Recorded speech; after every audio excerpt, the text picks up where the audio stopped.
There is a way to kill it. It wants to escape. What? What the flip? So what's up guys, Mairusu here, welcome back to FNaF VR Help Wanted. Last time we left off, yeah, that guy. But yeah, anyway guys, last time we checked out the secret pizza party ending where you complete like every single minigame and do them on hard mode and then yeah, go through the whole pizza party thing. And it has a lot to do with Mr. Mischief there, and we also checked out the gallery, so if you haven't seen those videos and you're interested, links in the description down below. But today, that title and thumbnail, yeah, we're going to be checking out, most likely this is going to be the tape ending or something, so we're going to listen to all the tapes. I'm not really going to talk during us listening to the tapes, and then yeah, we're going to see what happens after that. So tape number 1, let's do it. Hello? Can you hear me? Don't exit this room, okay? This isn't a mistake. This room isn't a mistake. I had to hide these logs away from the core gameplay files, in a place that only a beta tester would look, and in a place where the files could be protected. I just really hope that the next development team finds this before the game is released to the public. This game has some kind of malicious code in it that we haven't been able to fully contain or even understand for that matter. We're over budget and out of time. But that's not the reason that we're shutting down. Listen, I have to keep this short so the file size will be small enough to fly under the radar. There are more. They may not be in order. I saw it for the first time today. There was a character I couldn't make out who it was, standing at the end of the hall. I thought it was just bugged out, so I made a note of it and kept playing. But then it was looking in the window, and not like Chica or Bonnie would. It was like it was actually looking in the window, seeing what I was doing. I heard a pretty heated conversation this morning between Dale, our manager, and someone else on the line. It really feels like this project is in trouble, in no small part because of the lawsuit, I'm sure. There has to be a lawsuit, there's no way there isn't. It happened in this building just a few doors down from me. I think it's made worse by the fact that Jeremy tried to tell us something was wrong. But as a dev team, we all just saw it as a challenge to find what the problem was and fix it. Who could have known that? I have to go. Have you ever heard of a guillotine paper slicer? It sounds made up, but it's an actual piece of office equipment.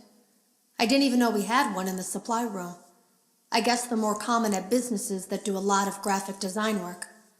I remember seeing one when I was still in school, and even then, I knew how dangerous it looked. I was always afraid of losing a finger. That seems so silly now. Jeremy used to do design work. I guess that's how he knew it was there.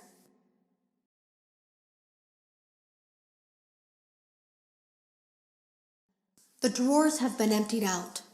Someone was here. I don't think it was spring cleaning either. No. There was plastic on the floor. Someone was definitely here during the night. It had to have been the client. I mean, they sent us that stuff in the first place with no explanation, told us to scan it, said it would expedite the process so we wouldn't need to program any pathfinding ourselves. It was a budget thing, I guess. It was just junk. Circuit boards and things like that. Looked pretty old. Somehow, though, there was usable code on some of it.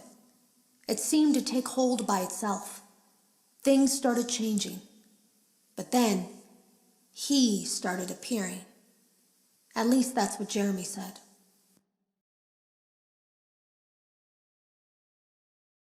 I came in early that morning. No one else was there. At least that's what I thought.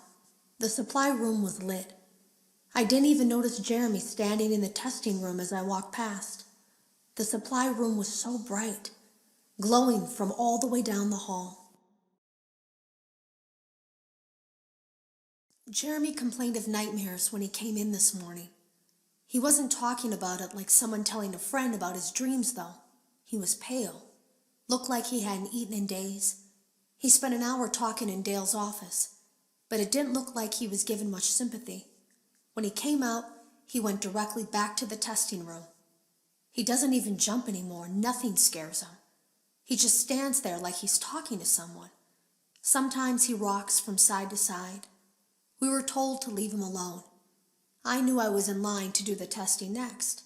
They'd been prepping me for it. I guess they knew that Jeremy would need to be replaced soon. You can always tell when a company is getting ready to fire someone. They start giving out written warnings for silly things, making sure to build a paper trail and make a case for a firing. Things that normally no one would care about suddenly become grave offenses, all worthy of being written and documented. I guess it works two ways, because it also encourages a person to quit rather than be scrutinized so heavily. I think Jeremy was too far gone to consider that option, though. The thing about it is that I don't think they were going to fire him because of anything he was doing wrong. They just knew he'd seen something. They needed to discredit him. There was something that looked like a Halloween mask laying on the floor. I didn't understand. Ink must have spilled. It was only then that I heard a shuffle from the testing room and realized Jeremy must be there. I went back and peered in the window. I couldn't see his face. He had the visor covering his head. He had ink spilled on himself as well. The front of his shirt looked black in the dark room. He turned his head in my direction, but I don't think he knew I was there. I was told I had 3 days to finish Jeremy's work, but I know it's just passing the time. They don't really expect me to do anything. It's just to keep up appearances until the buyout is complete. We have to look like we have things under control. There's another potential development studio that wants to pick up from here, but who knows what kind of lies they're being fed to convince them to do it. Against my better judgment, I'm going to do my best to see what's here, make notes of it, and try to isolate where this thing is hiding. At least then the next person that tests this will have a chance of getting rid of it. Today was my last day of beta testing, and the anomaly that I've been seeing is nowhere to be found. But after inspecting some of the files, it seems that it's attached itself to these logs. My logs. That can't be an accident. So now I have to make a choice. Do I leave these logs here for you to find, or do I try to purge this thing myself by destroying the logs?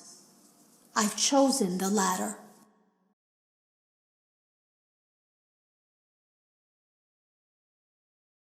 I can't delete them. By creating a protected area to store these logs apart from the game, I effectively gave this thing a safe place to hide itself. It's in here now. I may not be able to delete it, but I might be able to do something else now that it's attached itself. I have an idea. They lied to us. They lied to all of us. They told us that the whole point of this VR game was to undo the bad PR done by a rogue indie game developer who supposedly made up a bunch of crazy stories that tarnished the brand. But that's not true at all. In their haste to develop this VR game and clear their name, they sent us some things I don't think they intended us to see, such as a hard drive containing emails between Fazbear Entertainment and a certain indie developer. Fazbear Entertainment hired the game developer. Those indie games were designed to conceal and make light of what happened. This isn't just an attempt to rebrand.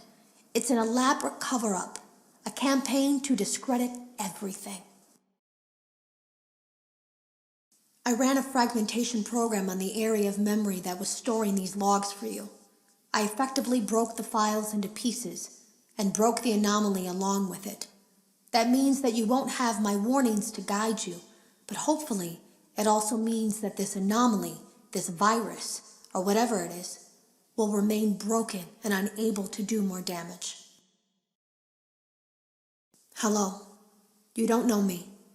I had created a series of logs for you documenting the troubled development of this VR game that you're now testing, in hopes that you, whoever you are, and whatever team you're with, will abandon development. Now I fear that those logs are being used as a Trojan horse. If you're unable to abandon development, hide all traces of these logs that I've created. I fear that finding them and reassembling them will also reassemble the very thing I've tried so desperately to destroy. There is a way to kill it. It wants to escape through someone. Someone plugged into this game. That's you now. You have to let it begin the process of leaving through you. Then use the disconnect switch that I've embedded by the main stage. Let it approach you. Let it begin to merge with you. Play the music and flip the switch. That will cause a hard restart of the game and flush the memory, effectively killing it. I hope. I don't know when it will come for you. Okay, so super interesting stuff to be had here. Yes, she's talking about the virus being this guy, Spring Bonnie, William Afton. He somehow got into the game. He became, a virus. Also, Scott himself is now canon, I guess? I don't know. Let me know your thoughts and theories in the comment section down below, guys. But the most important take from this is literally the last tape, and that we can destroy this guy. So, we're gonna try do what she just said. Something about the main stage while he's doing something to us at some point. I don't know when that's gonna be had, but I guess we're gonna find out. So let's return to the main menu, see what's going on here. Oh, straight up, he's doing something. I don't know. Was it showtime? I don't know. There's a switch there, and what? What the flip? What the flip? Did I straight up do it? I pressed the show stage and then the switch on the side. Hello, I'm at a door, a big massive door. Is this the safe room? Is this the safe room? Did we just straight up get the tape ending just like that? What's this? Whoa! Hello. Oh, hi! How are you there? You're looking oh so fabulous. Okay, I'll be quiet. I'll be quiet. You want me to be quiet? I'll be quiet. The flip. Where is he? What the heck? He turned into this? The Spring Bonnie plush? Dang, it's a bit more custom though. He's got that jacket. What? Is he gone forever? Is that it? Is he diddly done? Is he diddly dead? What do I do with this? Is it showtime now? When can we see showtime? Do I need to get all the coins? I am not sure. Let's go back to the normal world. Will this plush still be here? Normal world, please. It is, damn. But it's all like green now. Dang. What happens if I go back to the tape room? Is that it? I think that's it. That's the tape ending. That is the tape ending. Well, it's not with me here, and he's not here. He's gone. He's completely gone. Gone. Gone. Just gone.